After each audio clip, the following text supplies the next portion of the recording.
আসসালামু আলাইকুম প্রিয় শ্রোতা মণ্ডলী, আমাদের ইউটিউব চ্যানেলে স্বাগতম।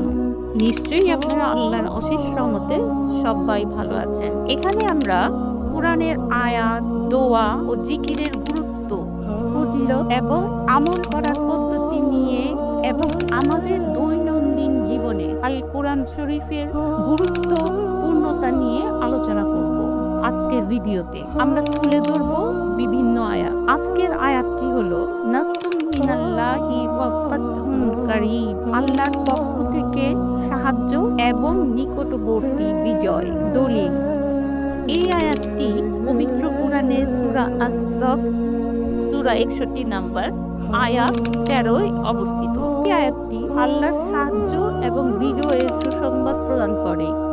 এটি আমাদের জীবনকে ধৈর্যশীল ও আল্লাহর প্রতি ভরসা রাখার প্রেরণা দেয়। ফজিলত: কঠিন সময়ে আল্লাহর সাহায্য কামনার জন্য বিশেষ প্রভাবশালী, দুশ্চিন্তা দূর করতে এবং মনোবল বাড়াতে সহায়ক।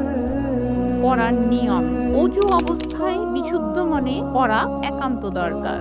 7 বার বা 11 বার পড়া যেতে পারে। পড়ার সময় আল্লাহর সাহায্য প্রার্থনা করতে হবে। নামাজের পর বিশেষ করে তাহাজ্জুদে পড়লে আরো বেশি ফজিলত লাভ হয়। আসুন আমরা সবাই মিলে আল্লাহর সাহায্যের জন্য আল্লাহর কালামগুলি জিকির করি, আমল করি। আমিন।